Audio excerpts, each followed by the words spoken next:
Bonjour à tous, aujourd'hui on se retrouve pour une nouvelle vidéo et j'ai décidé de, non pas finalement pour l'instant de vous présenter mes encours tricot, mais j'avais envie aujourd'hui de vous parler des ratés en couture, des fails qu'on a toutes, mais qu'on n'a pas forcément tendance à montrer ou en tout cas pas à montrer.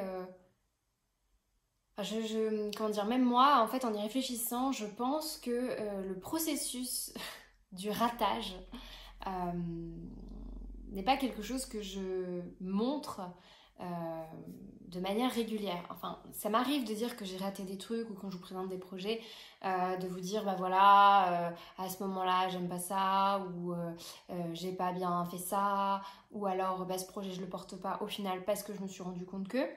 Mais en fait, en plus de ça, il y a aussi toute la partie avant, dans le processus de création, où il y a plein de trucs qu'on rate, qu'on abandonne en cours de route, qu'on commence à faire, et puis en fait, pour X ou Y raison, on reviendra jamais dessus ou ça finit à la poubelle. Et donc, j'avais envie un petit peu de vous parler de tout ça et de vous expliquer les différentes catégories que moi je range, enfin que j'utilise pour ranger en fait mes ratés de couture. Déjà, avant de commencer, moi je pense que c'est important, c'est même limite pour moi, de parler de ce que c'est un raté de couture. Donc, parce qu'on n'a peut-être pas forcément non plus tous les mêmes critères. Pour moi, il y a deux choses. Il y a le raté de couture où genre on a fait plein de boulettes et du coup ça fait que ça nuit à la qualité du vêtement. Aussi bien quand on porte le vêtement que dans sa durabilité. Et puis il y a la deuxième catégorie, il y a le raté de couture qui en fait peut être un vêtement réussi mais qu'on ne porte pas. Pour X ou Y raison, ça peut être à cause du tissu, ça peut être parce que finalement c'est un vêtement qu'on porte pas, enfin voilà. Donc déjà moi j'ai ces deux catégories là, ça veut dire qu'il y a des vêtements que j'ai bien réalisés, qui sont bien finis, voilà, mais que je ne porte pas et que je ne porterai probablement jamais. Alors après il y a un petit côté, enfin pas ingrat, mais c'est que parfois il faut le faire pour s'en rendre compte. Euh, Pourtant, je pensais faire partie de la catégorie des gens qui connaissaient assez bien leur garde-robe, enfin qui savaient à peu près ce qu'ils aimaient porter. Mais je me suis rendu compte que c'était pas toujours le cas. Je pense aussi, enfin, je pense. En fait, je sais pas. C'est plutôt un questionnement. Je sais pas si c'est dû aussi au fait de, qu'on grandit, forcément, on évolue et on passe des âges, des tranches d'âge et tous les vêtements ne nous correspondent pas au même stade de vie. Voilà, ce que je porte aujourd'hui n'est pas ce que je portais quand j'avais 5 ans, n'est pas ce que je portais quand j'avais 16, n'est pas ce que je portais quand j'étais dans le début de ma vingtaine. Et voilà, il y a plein de choses qui évoluent au fur et à mesure de nos besoins. Et voilà. Deuxième chose, là je vais parler de manière très personnelle parce que ce que je vais dire, je pense qu'en soi c'est une évidence, mais c'est pas quelque chose qu'on dit suffisamment et c'est pas non plus quelque chose qui est réellement valorisé. Alors je sais pas si c'est propre à la France, si c'est propre à notre système éducatif ou si c'est généralisé, mais on ne valorise pas assez l'erreur et le côté formateur de l'erreur. Donc moi j'ai grandi avec une vision de l'erreur est à bannir, l'erreur est une faute, l'erreur veut dire qu'on est mauvais, qu'on a échoué. Et la couture, ça m'a remis un petit peu les pendules à l'heure parce que c'est un domaine dans lequel on va forcément se confronter à un moment ou à un autre à des erreurs. Que ce soit des erreurs d'inattention, que ce soit des erreurs liées à l'apprentissage, par exemple dans le choix des tissus, forcément au début, vous allez vous tromper dans le choix de vos tissus, dans vos associations, parce que c'est comme ça qu'on apprend. Il y a une espèce de pratique, d'expérience pratique, enfin d'expérience plutôt qu'on acquiert par la pratique, et où la théorie seule ne suffit pas. Je vais vous donner plein d'exemples après, mais typiquement dans des tissus, moi c'est en les utilisant et en apprenant aussi ce que ces tissus étaient, que je me suis rendu compte de ce qui me convenait ou pas et de ce qui expliquait qu'un vêtement allait, comment dire, être un raté total ou pas. J'ai plusieurs exemples, mais je vais peut-être vous parler d'un plus... Enfin, d'un qui aujourd'hui, je me dis, mais comment je ne pouvais pas savoir ça? Pendant très longtemps, je ne faisais pas la différence entre le jersey de coton et le jersey de viscose. J'avais pas compris en fait que le jersey de coton était plus structuré, avait plus de maintien que le jersey de viscose. Et donc, quand je faisais des t-shirts, en fait, moi j'achetais du jersey, une matière extensible, et je me disais, ok, ça va à peu près. Déjà, donc, je regardais pas la matière, je regardais pas le taux d'élasticité, alors qui d'ailleurs n'est pas toujours indiqué dans les sites, hein, mais... Et un jour, j'avais fait un joli t-shirt blanc, et en fait, je l'ai trouvé très moche. D'ailleurs, il avait fini au fond d'un placard utilisé comme pyjama, et puis voilà. Mais moi, ce que je recherchais, c'était la fluidité du jersey de viscose pour avoir en fait un t-shirt qui soit, oui, qui soit fluide, qui suive mes mouvements, qui a un certain drapé. Et ben ça, je l'ai appris que, enfin maintenant récemment, ça fait quand même un petit bout de temps, mais je m'en suis rendu compte, je sais pas, peut-être il y a un an et demi, en sachant que ça fait 3 ans, 2 ans du coup, 3 ans je dirais. Euh, donc voilà. Alors après, c'est aussi lié au fait que, enfin, je pense que quand on achète des vêtements et qu'on n'a jamais cousu, on ne sait pas ce qu'implique en fait un vêtement. On réfléchit pas au modélisme, on réfléchit pas au raté, on réfléchit pas au fait qu'il faut trouver la bonne adéquation de tissu patron, parce qu'en fait, nous, quand on l'achète en magasin, tout ça, ça a été fait en amont et c'est un peu la partie invisible qu'on ne verra jamais. Enfin, à part si on est dans des, comment dire, pas dans le backstage, mais les marques avant communiquaient pas tellement, je trouve, là-dessus. Enfin, c'est surtout lié à l'évolution des réseaux sociaux. De plus en plus, on voit un petit peu le dessous des marques. Pareil pour tout ce qui est composition, franchement, moi j'ai commencé à m'y intéresser, à m'y attarder que très tardivement dans mon... Enfin, tout est relatif, mais en tout cas dans ma vie d'être humain qui porte des vêtements, je m'y suis intéressée peut-être qu'il y a 2-3 ans, donc enfin voilà, aujourd'hui je me dis mais comment c'est possible. Ça explique pardon aussi des tissus que j'ai achetés tout au début en couture qu'aujourd'hui jamais de la vie j'achèterais. Là par exemple il me reste des jerseys de polyester avec du lurex, enfin qui perd ses paillettes, des trucs où je me dis mais aujourd'hui, même si le tissu je l'aime bien en soi, je l'achèterais pas pour plein de raisons. Tout ça pour dire que la couture, ça, forcément, vous allez donc faire soit des erreurs comme ça, soit des erreurs d'inattention, parce qu'à un moment ou à un autre, vous allez vous planter. Et je sais pas comment expliquer, mais c'est un peu... ouais, c'est le... Enfin, ça, c'est le genre d'erreur qu'à un moment, vous allez faire. Ça peut être du style, vous n'allez pas décalquer correctement votre patron, vous allez décalquer 2 fois sur l'endroit de votre manche, et donc ben, vous allez devoir recommencer, puis peut-être que vous aurez plus de tissu, ça m'est déjà arrivé. Ça va être sans faire exprès, vous êtes en train de surjeter et puis vous allez surjeter un troisième tissu en dessous qu'il fallait pas. Ça peut être malencontreusement un bout de votre robe qui passe sous la surjeteuse et qui se fait découper, et votre projet, bah voilà, vous pouvez lui dire adieu. Donc voilà, ça peut être de ces ordres-là. Et donc aujourd'hui, je vais vous présenter quelques pièces phares. En fait, j'ai pensé à ça parce que je pourrais presque vous faire un bilan couture, mais en fait, dans mon bilan couture, c'est 3 projets que je pense je ne vais jamais porter. Donc j'aimerais bien vous en parler en fait pour vous montrer que ça fait partie du processus créatif, parce que normalement à l'issue de ces 3 projets que je vais vous montrer, je vais normalement les refaire, enfin peut-être pas tous, mais en tout cas une partie, et vous... Enfin voilà, si je fais un bilan couture dans lequel je vous montre le projet final, enfin final de chez Final, en vous disant voilà c'est super, mais que je vous explique pas comment j'ai abouti à ça, ça fait un petit peu le côté genre je claque des doigts, j'ai un projet hyper bien fait, hyper bien réalisé, comme si j'avais...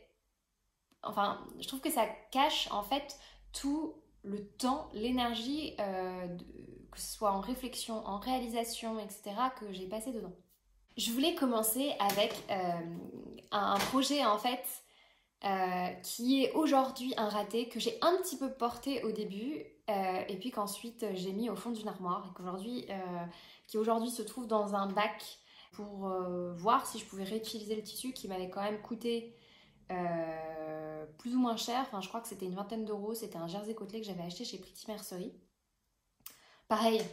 Alors, je sais que ça faisait partie du côté créatif et que acheter des beaux tissus, enfin des tissus qui nous plaisent, ça nous fait plaisir. C'est sûr que quand on est débutante et qu'on achète des tissus plus ou moins onéreux, c'est un risque. C'est un risque parce que, comment dire, votre tissu va pas être exploité à la hauteur de ce qu'il devrait être, et en même temps, c'est aussi comme ça que moi, je me suis pas dégoûtée de la couture. Donc, je vais vous montrer... Alors, elle est froissée parce que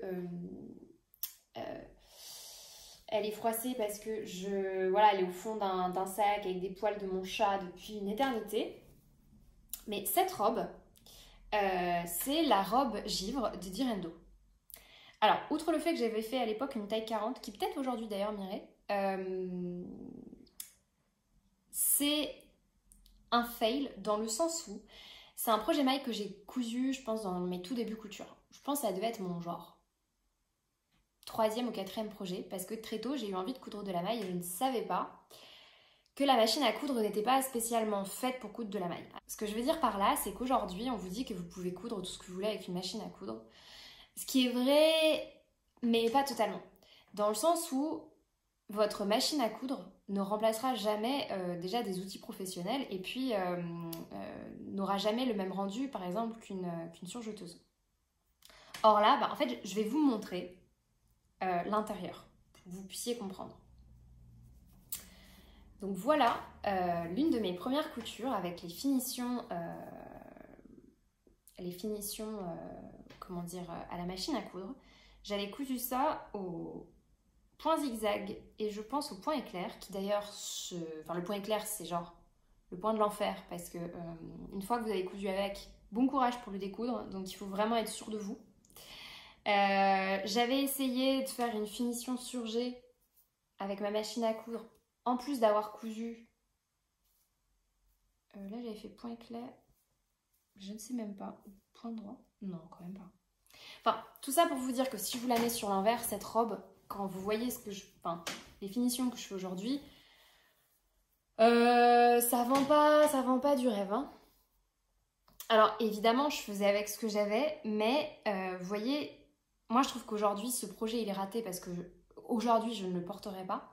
Il faut avoir les bons outils pour faire les bons projets. Enfin, chaque projet nécessite des outils dont parfois on ne peut pas se passer. Alors je dis pas, quand je dis ça, c'est pas du tout qu'il faut absolument vous acheter une surjeteuse parce que évidemment que ça a un coût. Et encore moins, à mon avis, s'acheter une surjeteuse à bas prix pour dire d'avoir une surjeteuse. Bon, je vais pas vous faire un topo sur le prix à mettre dans les objets, mais voilà, moi par exemple, j'avais refusé de mettre 300 € dans une surjeteuse. Quand je dis bas de gamme, c'est genre pas milieu de gamme ni haut de gamme, mais vraiment les prix de départ parce que je savais que beaucoup de gens s'étaient plaints d'avoir mis quand même 300 € dans dans une machine qui faisait pas l'affaire, qui était galère à régler, galère pour changer les fils, qui était capricieuse et qui au final est partie très rapidement à la poubelle. Donc voilà, moi du coup j'ai pas eu de surjeteuse pendant très longtemps. Et je vais arrêter de coudre de la maille du coup pour cette raison. Parce que je préférais ne pas faire des projets ratés, que j'allais nécessairement rater, pas à cause de moi, mais en fait à cause du matériel que j'avais. C'est comme si demain je vous demandais de creuser un trou dans votre jardin et d'utiliser seulement vos mains. Forcément une pelle c'est plus pratique. Alors vous m'excuserez pour cette métaphore cette comparaison peut-être pas hyper, assez prosaïque. Pour vous expliquer aussi, j'avais tellement galéré, on avait mis du papier de soie avec ma mère pour essayer de faire la finition à l'aiguille double. Et en fait, j'ai jamais réussi à l'enlever. Alors qu'aujourd'hui, je sais qu'avec mes machines, ça irait tellement mieux. Et encore aujourd'hui, mon point extensif, je l'utilise, mais alors vraiment extrêmement ponctuellement. Pourtant, là, on pourrait dire que je peux à peu près utiliser ce que je veux. Mais voilà, donc du coup, ce tissu-là, j'ai gardé le projet parce que le tissu, j'ai pas envie de le jeter. Et je pense que je vais essayer de le réutiliser. Après, je me rappelle plus exactement la composition. Je sais pas si vous allez voir. Je sais pas si vous allez voir, mais la matière a un petit côté genre un peu dufteux. Et donc, j'aurais tendance à dire que le tissu n'a pas très bien vieilli. Bon. Voilà pour le premier projet, donc fail. Je l'ai porté un petit peu, mais c'est vrai que j'ai dû porter les vêtements 2 fois, quoi. Après, depuis, j'ai refait la robe givre. Je pense que je vous l'avais présentée, mais avec les manches courtes. Je vais vous montrer peut-être la différence. Surtout si vous venez d'arriver sur la chaîne et que vous n'avez pas vu les anciens bilans couture. Mais voilà ma robe givre, 2e du nom. Alors, j'avais pas fait les ourlets. J'ai laissé à cru. Mais vous voyez bien que quand même, les finitions à la surjeteuse, il n'y a pas photo. Parce qu'en fait, ça va stabiliser vos tissus. Le pied presseur est conçu... Moi, ma surjeteuse, tout est conçu en fait pour que la pression s'adapte en fait au tissu que je mets. Et du coup, elle va pas non plus étirer tellement votre tissu. Enfin, c'est pas comme la machine à coudre où du coup, votre tissu, quand vous cousez, je trouve que ça a tendance à aplatir le tissu, même si on règle la pression du pied, je trouve que c'est pas toujours très optimal. Et comme vous pouvez le voir, bah là j'avais fait une bande de propreté, ce que à l'époque je ne savais pas faire en plus. Clairement, je trouve que le vêtement est bien mieux, bien plus propre, bien plus métable et surtout sur les coutures de côté, le vêtement s'étire pas. Parfois, ce qui va aussi jouer, c'est alors je vais regrouper deux items, mais le tissu et ou l'association patron tissu. Pour rester dans le thème d'Irendo, je vais vous montrer un haut que je vous ai jamais... Enfin, en fait, je vous ai présenté les réalisations finales. Est-ce que je vous l'avais présenté? En fait, j'avais fait en même temps que ma robe d'Irendo, donc ma robe givre. J'avais fait exactement le même modèle, mais en t-shirt. J'avais juste moins cintré en fait les côtés, donc j'avais retracé un petit peu le patron. Et donc forte de cette expérience, avec un autre jersey côtelé en coton cette fois-ci, j'avais décidé de me faire plusieurs t-shirts en fait dans différentes couleurs. Et donc j'ai fait celui-ci.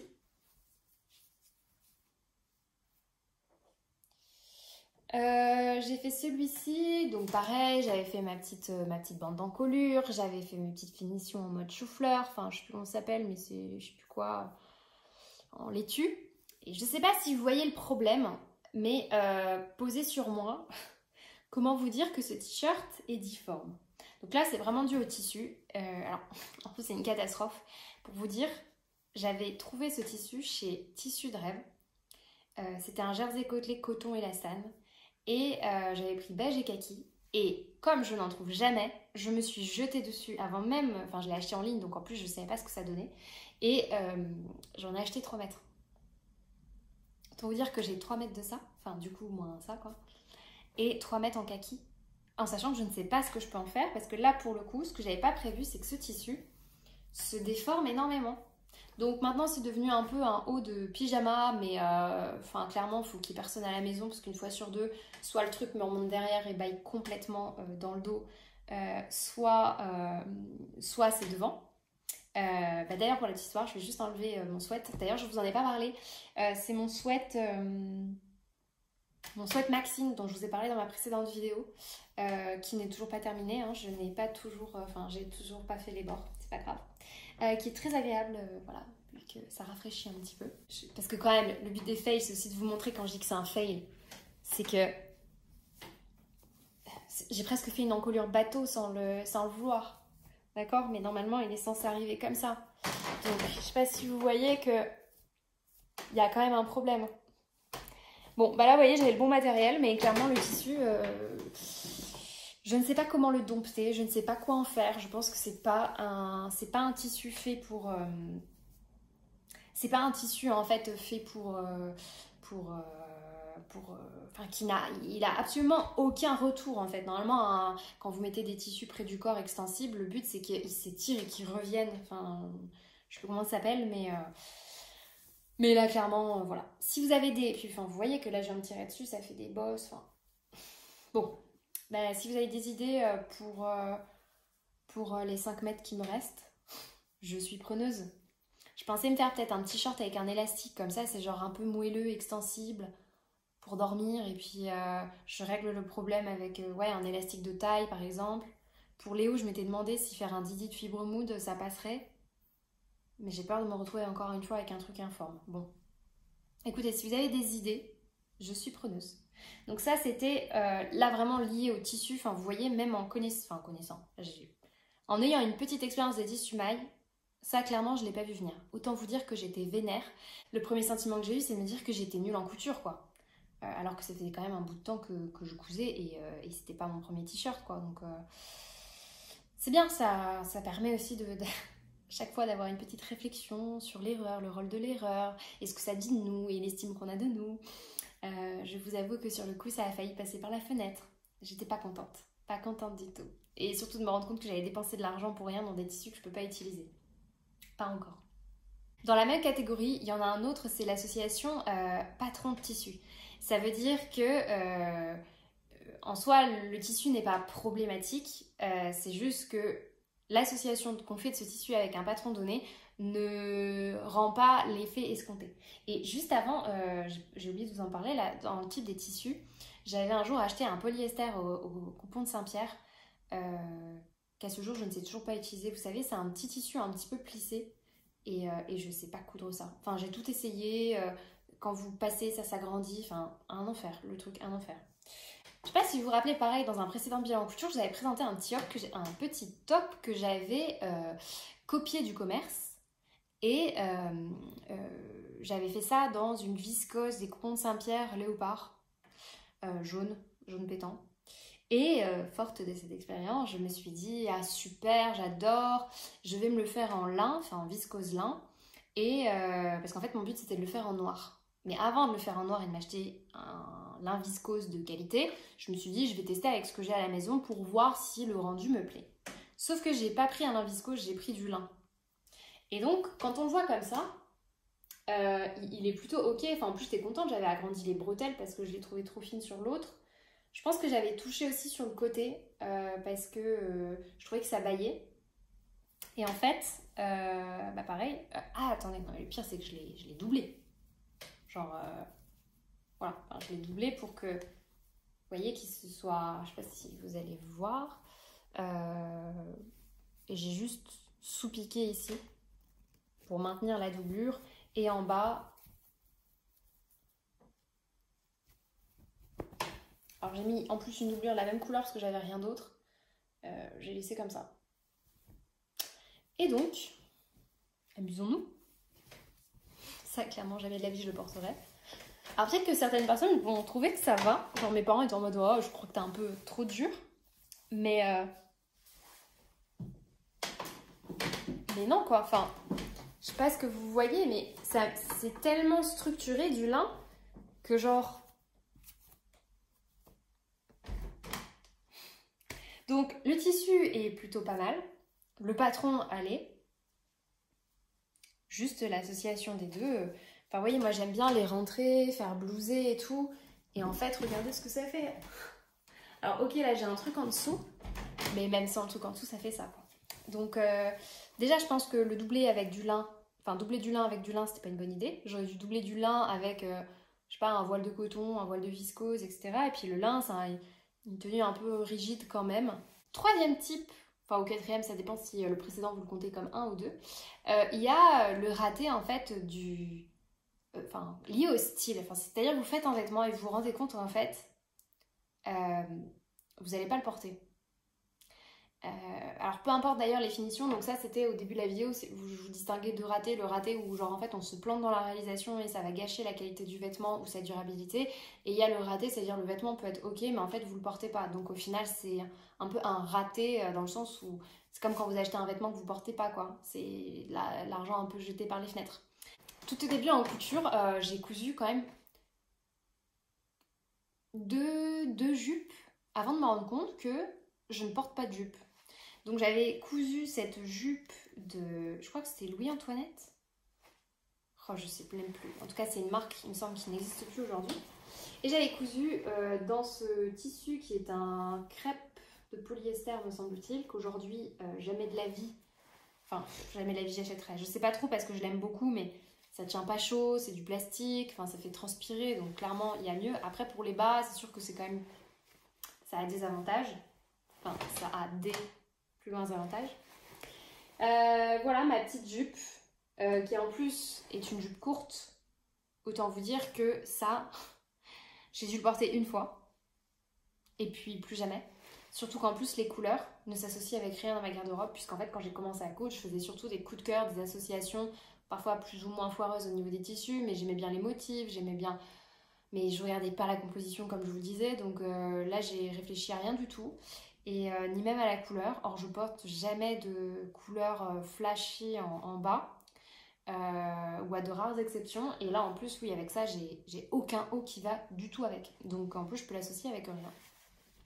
Donc là, pareil, je l'ai mise un peu dans un la petite boîte à tissu pour pouvoir récupérer le tissu si un jour j'ai une idée.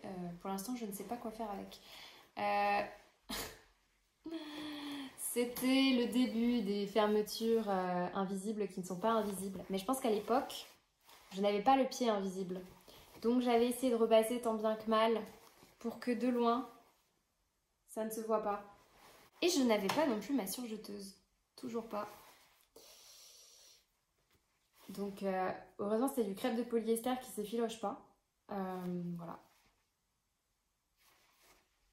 Ça, je pense que j'avais cousu ça sur ma première machine que ma maman m'avait donnée et qui a survécu, enfin genre, qui avait genre presque 30 ans et qui est morte au bout de 2 mois. Ah là là, la vie d'une couturière, c'est pas facile tous les jours. Hein. Du coup, dans cette catégorie, je pense que je peux rentrer un autre vêtement. Alors, en fait, dedans, j'ai fait 2 boulettes, ce qui explique qu'il soit un petit peu raté. J'ai voulu aller trop vite, donc j'ai pas bien lu les explications. En tout cas, j'ai pas pris le temps de bien les comprendre. Vous ajoutez ça au fait que le patron, c'est pas qu'il est pas bien expliqué, mais il est pas... comment dire? Je trouve que la gamme de montage et les explications ne sont pas à la hauteur de ce que j'attends moi d'un patron vendu dans le commerce, peu importe son prix d'ailleurs.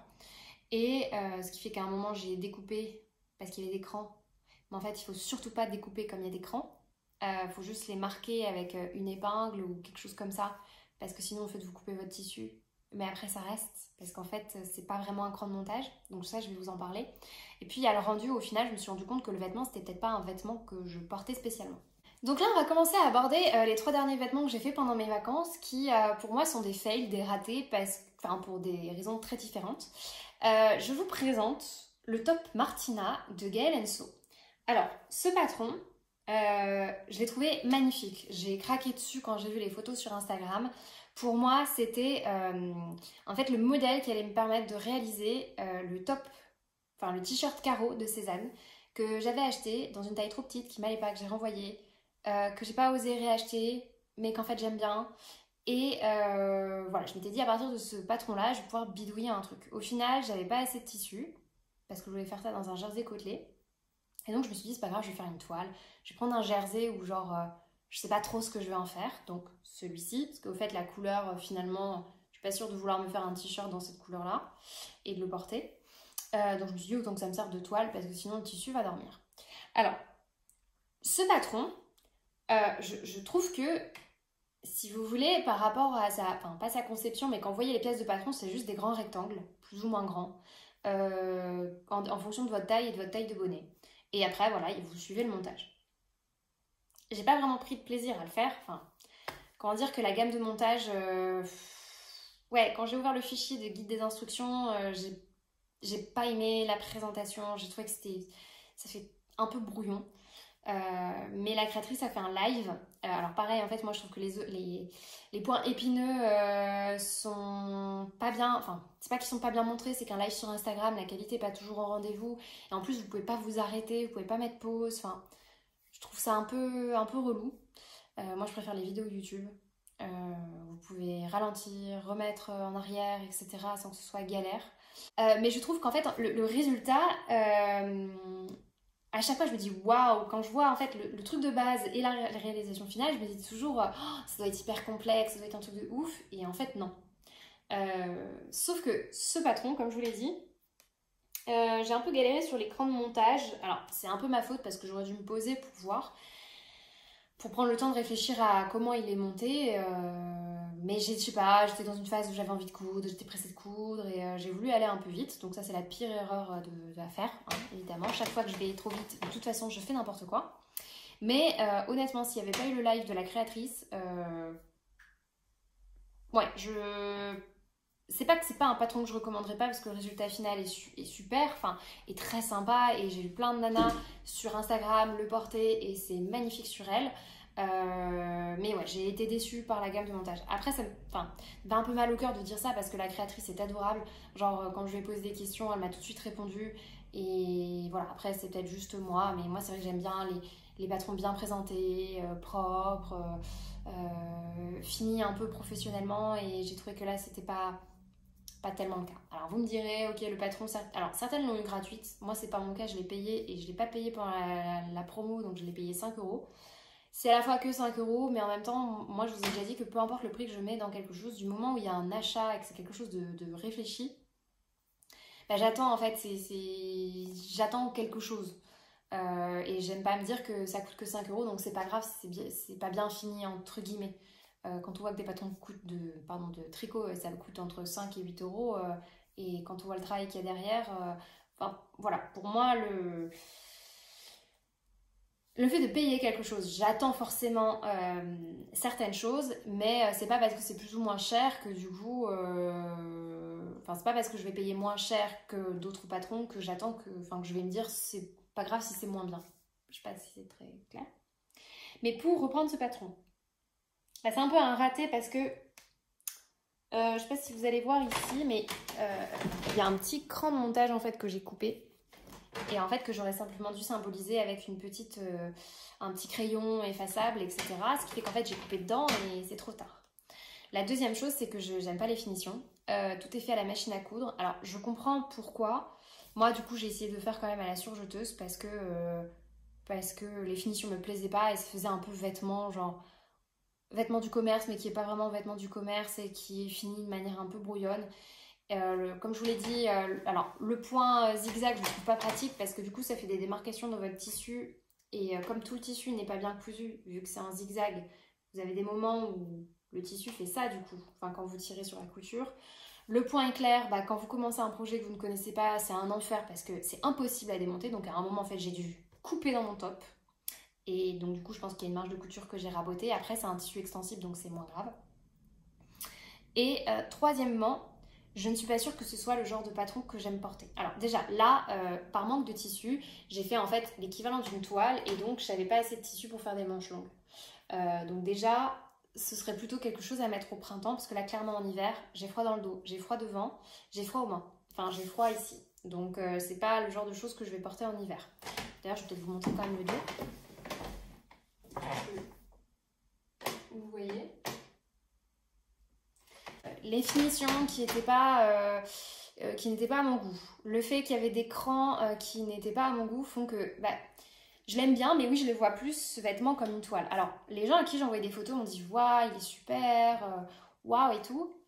Et au final, je pense que ce qui domine, c'est que alors, de fait, ça se voit pas tellement, mais je sais pas si vous vous rendez compte, en fait, quand je suis de profil, j'ai les os ici je sais pas si c'est là. Non, c'est même pas la clavicule, je sais pas ce que c'est, le haut du sternum, je sais pas quoi, qui ressortent énormément. Et donc, si j'ai pas un soutien-gorge push-up qui me remonte les boobs en haut, ça se voit énormément. Et du coup, c'est pas forcément une partie qu'aujourd'hui j'aime dégager. Je suppose que je l'avais avant, mais avant, comme je me tenais comme ça, c'est-à-dire pas droite. Enfin, je dis pas que je me tiens droite aujourd'hui, mais un peu plus. Du coup, quand je suis comme ça, forcément, on voit pas les os qui ressortent. Donc, je trouve que visuellement, c'est ok. Mais quand je suis comme ça, on voit qu'il y a un truc un peu étrange. Et donc du coup, je suis pas forcément à l'aise. Après, vous me direz, quand je le porte, j'y pense pas. Et surtout que je vous dis ça, j'ai des décolletés carrés que j'aime bien mettre. Mais ça, plus le fait qu'ici, j'ai l'impression que tout est dégagé et que j'ai froid, ça m'embête un petit peu. Au niveau des manches, je pensais que ça m'embêterait, mais au final, j'ai bien réglé l'élastique. La créatrice, pareil, explique comment calculer la longueur d'élastique. Donc les manches tombent pas, donc ça, c'est bien. Et au niveau des finitions, donc comme je vous disais, moi j'ai un peu triché, mais à un moment je me suis un peu plantée quand même, parce que sinon c'est pas drôle. Ça normalement c'est fait du coup au point élastique et moi je l'ai fait à la surjeteuse. Donc sur ce côté là, je sais pas si vous voyez, ça va à ceci près qu'ici j'avais oublié de descendre le pied de ma surjeteuse. Et ici je pense que ça se voit.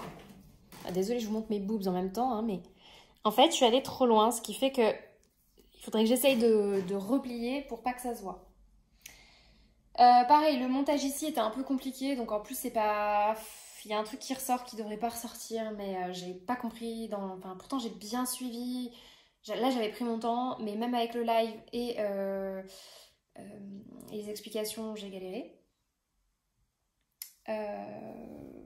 Et derrière, il me semble que je me rends pas trop compte, mais il me semble que pour les bretelles de soutif, ça va à peu près, elles sont globalement cachées.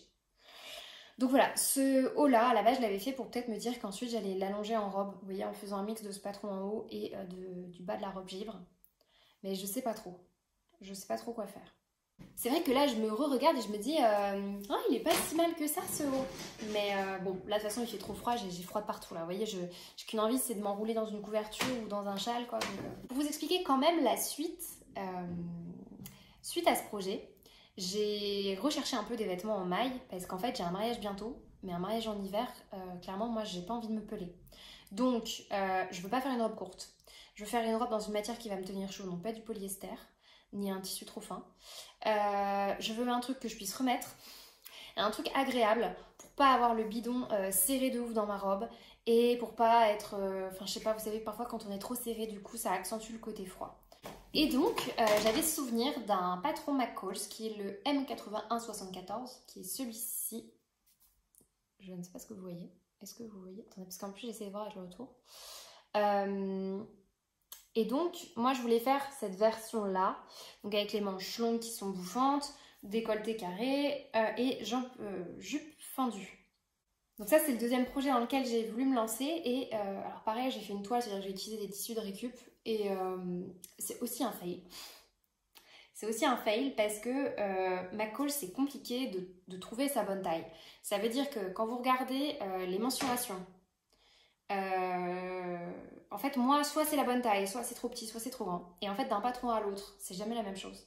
Et normalement sur les patrons vous pouvez regarder, ils vous donnent la dimension du vêtement fini en tour de poitrine, tour de hanche, tour de taille, etc. Mais je pense que je dois pas être taillée du tout comme les modèles américains, parce que même avec les mensurations si elles correspondent aux miennes, il y a toujours un truc qui va pas. Enfin, j'ai beaucoup plus de succès avec les patrons français que les patrons américains. Je fais des toiles, je refais dans des tailles et tout, et à chaque fois, franchement, c'est une galère. Donc là, il y a ça, le fait que j'ai toujours pas trouvé la bonne taille. Après, je sais pas si c'est aussi dû parfois aux patrons, dans le sens où ils sont bien expliqués, les finitions sont top, mais parfois, quand vous regardez les photos, le rendu est pas terrible. Enfin, ça veut dire qu'en fait, c'est comme s'il y avait un problème de modélisme. Là, par exemple, dans le patron que je vais vous montrer, j'ai juste fait le haut. Et en fait, en regardant sur internet, tout le monde dit que le haut baille, que ça va pas. Donc pour l'instant, j'ai laissé un stand-by. Alors, je vais vous l'enfiler pour que vous puissiez voir. Ben, je pense que vous voyez le problème. Voilà. Alors, je pense que mon tissu est très élastique. Mais est-ce qu'on parle du dos qui baille de ouf?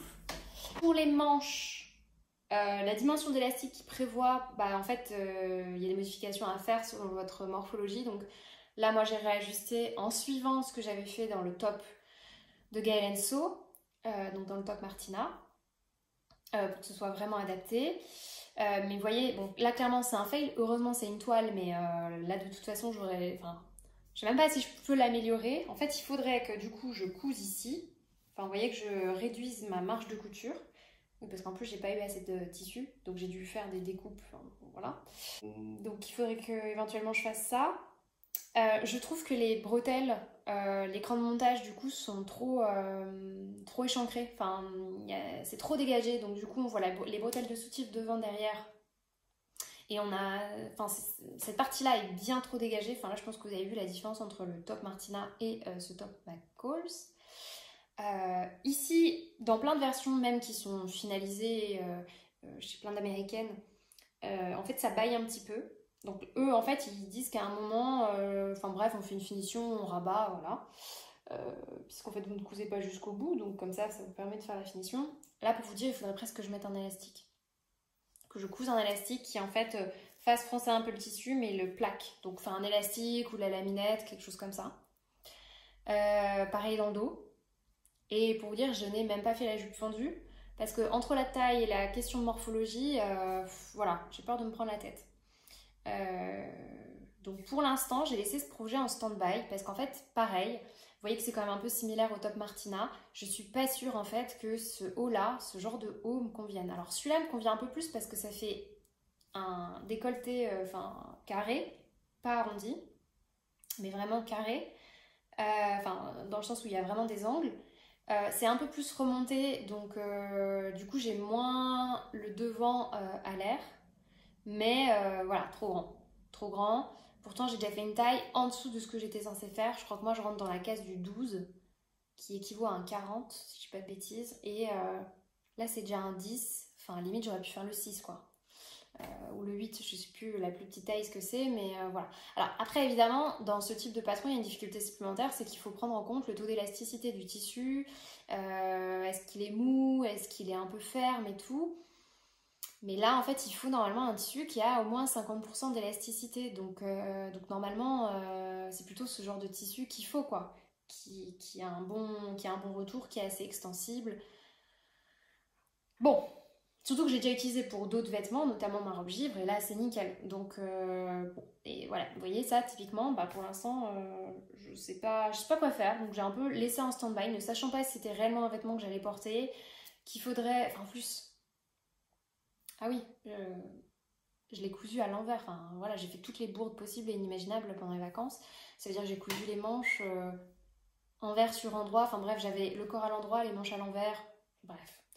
Je vous ai parlé au moment aussi où je les avais inversées. Enfin, j'ai fait que... De toute façon, j'ai fait que des bêtises dans tous mes trucs. Ça, je pense aussi que j'étais fatiguée et que j'étais pas disponible. Et ça explique aussi beaucoup de ratés de temps à autre. Mais là, vous voyez, c'est un peu à chaque fois des conjonctions de plein de choses. Voilà pour ce top. Et je vais vous montrer le dernier projet que je vais pas pouvoir enfiler. Je sais pas si je vous aurais mis une photo. Je vais vous montrer la robe Saigon de Charlotte Jobert. Alors, la robe Saigon de Charlotte Jobert, c'est une magnifique robe en matière extensible qui à l'origine, en fait, elle avait créé 4 bodys qu'elle a ensuite déclinés en robe, en sachant que c'est des patrons distincts. Alors, moi, je vous avoue, j'avais le patron du body que j'avais pas encore fait parce que c'était un patron qui m'impressionnait. Je sais pas, j'avais l'impression que c'était méga compliqué. C'était surtout les découpes. J'avais peur que ça m'aille pas. Ça m'a fait penser en fait à des découpes type princesse. Or, moi, j'ai toujours eu de problème avec ça. J'avais peur que ça soit la même problématique avec des tissus extensibles. Enfin, donc j'ai reculé la création de ce projet pendant très longtemps. Et là, toujours pour ce fameux mariage, je me suis dit que la robe Saigon de Charlotte Jobert dans un tissu un peu texturé, extensible, dans une couleur un peu passe-partout, bah ça ferait à la fois classe pour un mariage, bien accessoirisé, et en même temps c'est une robe que je pourrais remettre. En plus c'est pas une robe courte, donc voilà, les robes un peu longues, j'aurais moins de mal à les remettre, et en plus quand c'est des robes moulantes, je trouve que le côté long, enfin je trouve que c'est quelque chose qui me va relativement bien. Alors, bon, déjà, si vous voulez, bon, j'ai imprimé il y a je sais pas combien de pages, et ne sachant pas trop dans son tableau détail, parce que c'est pas la première fois que je couds des patrons de Charlotte Jobert, et à chaque fois j'ai des problèmes avec son tableau de détail. Alors, deux choses. Parfois, même quand je tombe pile dans ses mesures, donc 88, 70 et 94, ça c'est sa taille 38, en fait, les patrons ne vont pas. Je repense à son cours sur les culottes. La culotte, donc à l'époque je faisais pas, mon tour de hanche était plus petit, je devais faire 95 ou 96 et je tombais pile entre le 38 et le 40, et comme c'est une matière extensible, on peut prendre en fait la taille du dessous, enfin si la matière est vraiment extensible. Et la culotte, une catastrophe, une catastrophe sur moi. Faudrait que je la reteste aujourd'hui, que je reteste le patron aujourd'hui avec mes compétences un petit peu améliorées. Mais ouais, j'avais pas du tout été convaincue. Enfin, en fait, le cours, parce que là c'était un cours sur artisane, du coup fait par elle, le cours super bien expliqué. Alors évidemment, à l'époque, quand j'étais débutante, il y avait des choses qu'elle expliquait pas. Maintenant, je comprends pourquoi elle peut pas les expliquer, parce que ça passe par la pratique. Mais en même temps, quand on est débutante, bah, il y a des choses qu'on aimerait quand même savoir pour faire, parce qu'en fait, sinon on peut pas faire. Mais indépendamment de ça, voilà, son tableau détail, à chaque fois, je me disais, ok, là, pour la robe Saigon, en fait, vous avez le tour de poitrine, le tour de hanche, non, pardon, le tour de taille et les petites hanches. Donc les petites hanches, c'est pas en gros le tour de hanche qu'on prend, vous savez, au point le plus fort du fessier. C'est vraiment genre un peu au niveau des os des hanches, enfin sur les poignées d'amour, à la jonction du bassin, enfin. Et donc moi je l'ai fait, et pour le coup je rentre pile exactement dans son tableau, 88, 70, 86. Et je me dis, c'est un 38, et bon, déjà je comprends pas trop parce qu'elle dit, voilà, c'est un tableau des mesures, mais basez-vous sur votre taille du commerce. Alors, bon, c'est elle l'experte lingerie parce que voilà, elle a travaillé elle a travaillé là-dedans, elle a fait des études là-dedans. Mais moi je trouve que c'est le pire conseil à donner parce que, alors c'est peut-être juste axé sur la lingerie et peut-être que la lingerie est plus standardisée, quoique, parce que par exemple pour les soutiens-gorge, un 85D dans une marque n'est pas le 85D d'une autre marque. Et bah, pour les culottes c'est pareil, alors moi je porte pas de body, tout ça, donc voilà, mais et en gros ouais elle dit prenez votre taille du commerce. Alors, voilà, déjà moi je commence à lire ça, je me dis ça commence bien, puisque dans le commerce parfois je suis du 36, parfois je suis du 38, parfois je suis du 40, parfois je suis du 42 selon les marques. Enfin, par exemple, je suis 42 dans les culottes en couture. Du coup, je fais quoi? Je choisis quoi? Donc, je me suis basée sur le tableau des mesures. En sachant que j'avais aussi imprimé le 36 au cas où ce serait trop grand. Comme ça, j'aurais pu directement redécouper dans le patron et ça aurait été plus facile pour... Enfin, c'est plus facile de réduire ma robe dans les marges de couture plutôt que de recréer du tissu qu'on a découpé. Et donc, ça a donné cette robe-là qui va pas donner grand-chose comme ça.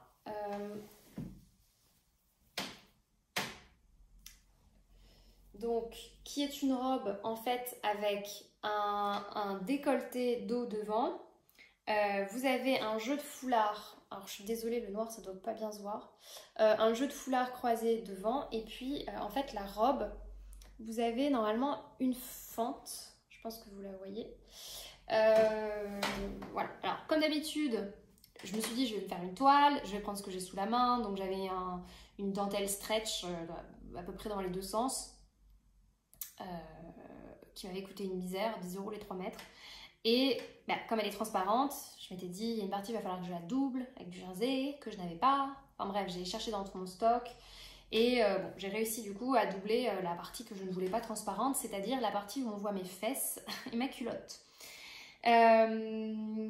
Puisque du coup la partie avec les foulards en fait cache le soutien-gorge, donc là il n'y avait pas besoin de doubler. Alors déjà ça je pense que ça a dû jouer dans l'extensibilité du tissu parce que forcément plus de matière ça a tendance à moins s'étendre. Je pense aussi que le fait qu'il y ait des découpes devant et dos, je ne sais pas si vous voyez ici, et puis dans le dos, en fait, devant et dans le dos, vous avez 3 morceaux au lieu d'un. Donc ça aussi, je trouve qu'en fait, avec les coutures, oui, elles sont extensibles dans ce sens-là, mais ça a tendance, vous voyez, à rigidifier le tissu dans l'autre sens.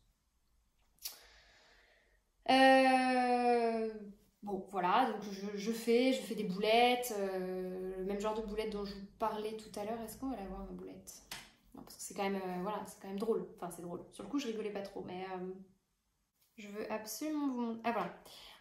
En fait, à un moment, d'ailleurs ça va s'abîmer et c'est déjà en train de se trouver, je fais ma couture et le bout de ma robe, ici, passe dans ma surjeteuse.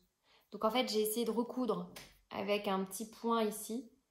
Comme c'est de la dentelle, ça se voit pas trop, mais là vous voyez, ça a pas tenu, ça a fini par tout craquer, tout ça.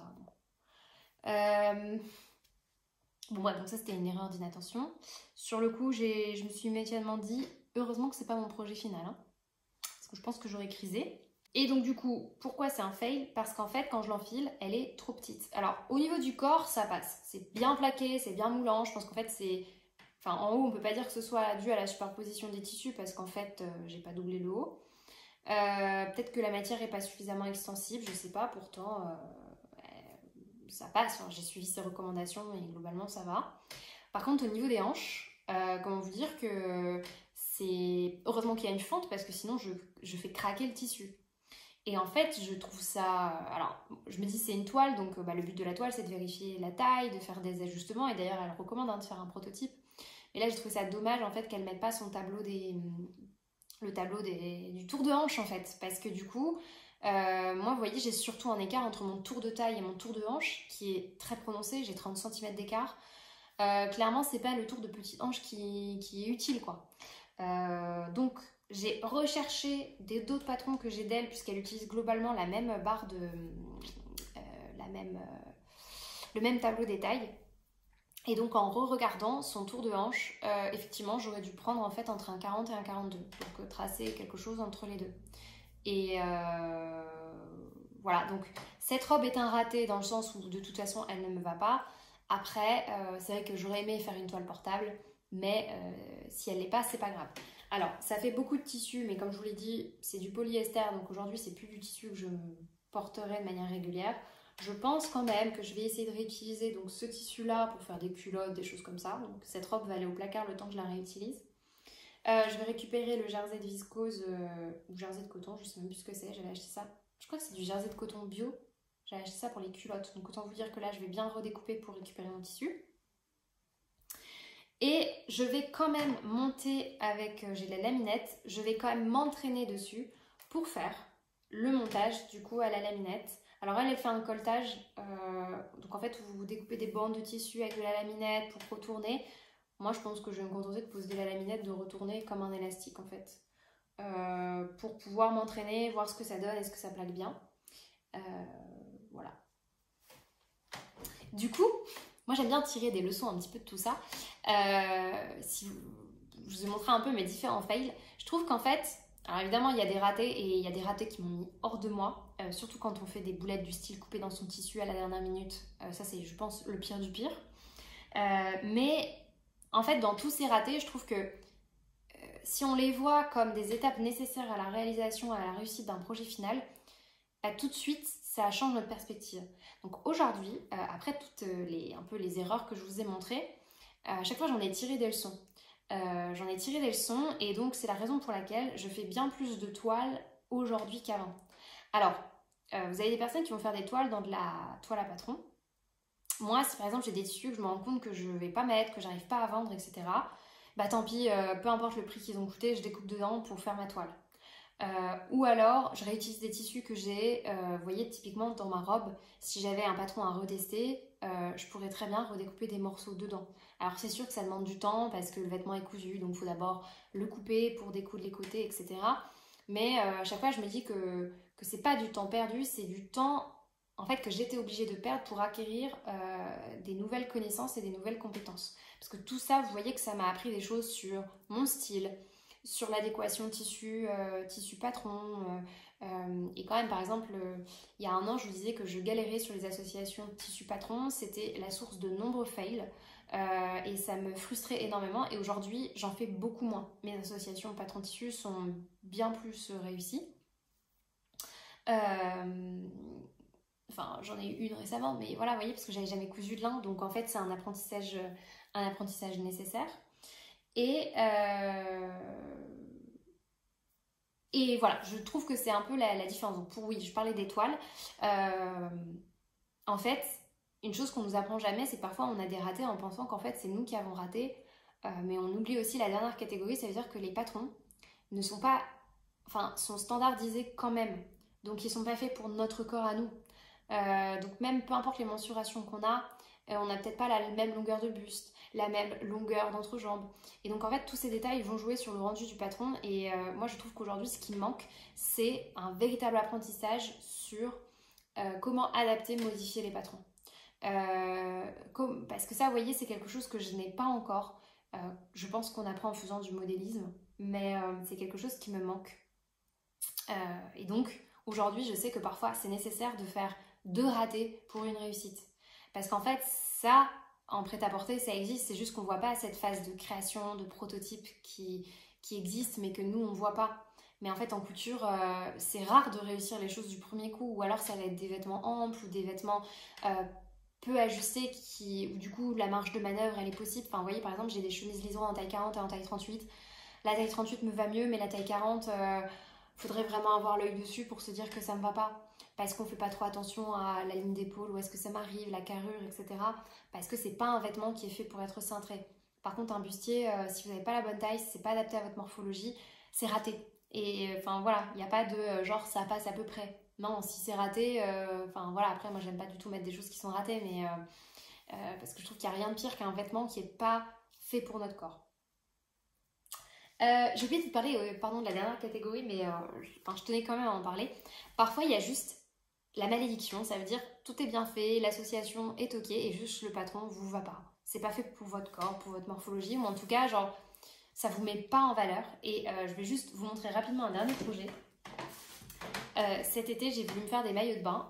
Pareil, je me demande si finalement je vais pas en rester à j'achète mes maillots de bain. J'avais fait le Vernazza de Friday Pattern Company, qui est un haut de maillot de bain noué devant. Et en fait, je le trouve très beau, très réussi comme ça. Mais quand je le mets, ce patron ne me met pas du tout en valeur. Ça accentue cette partie dont je vous parlais tout à l'heure. On a l'impression que j'ai des boobs rikiki, enfin, qui sont pas du tout mis en valeur. Je me demande si j'aurais pas dû mettre d'ailleurs des coques. Et puis juste... Alors, en plus, il faudrait que je raccourcisse les bretelles, mais juste, je sais pas, le patron, c'est comme s'il n'était pas fait pour moi. Pourtant, vous voyez, j'ai bien fait ce qu'il fallait. Il y a de la laminette, j'ai refermé l'intérieur, j'ai fait des surpiqûres avec ma recouvreuse. Enfin, intérieurement, le top, vous voyez, est en partie doublé. Donc, il est plutôt chouette. J'ai pas fait de boulettes. Juste, il me va pas. Donc, ça, c'est un peu la malédiction. Alors, soit vous avez un projet où tout va bien mal se passer du début jusqu'à la fin, soit deuxième malédiction, vous faites un projet, ça se passe bien, mais juste ça vous va pas. Voilà pour cette vidéo, j'espère que ça vous a plu et que ça vous a permis aussi peut-être de décomplexer sur vos ratés couture parce que moi je pense que j'ai plus de ratés que de réussites, mais en même temps ça fait partie du processus, je trouve, surtout quand on n'a pas les compétences professionnelles de modélisme ou des choses comme ça. Mais c'est sûr que ça demande beaucoup de temps et ça il faut l'accepter. Et j'ai eu du mal moi à accepter le fait que un projet rapide ça n'existe pas. Alors qu'on s'entend à un projet qu'on n'a jamais fait, enfin voilà, un patron inconnu. Le projet rapide, souvent il va se passer un truc, à un moment ou à un autre quoi. N'hésitez pas à me dire vous quels sont vos ratés couture, comment vous les vivez, comment vous les gérez. Et dites-moi aussi peut-être quel est votre plus gros raté couture, celui vraiment qui vous a presque traumatisé de la couture, parce qu'il y en a où on a envie de jeter la machine et d'arrêter tout. Et voilà, moi j'ai trouvé ça amusant en fait de vous faire un petit mélange, ça vous a permis aussi de vous montrer des pièces qui datent de mes débuts couture. Et sur ce, je vous souhaite une excellente journée ou une excellente soirée selon le moment où vous regardez la vidéo et je vous dis à très bientôt.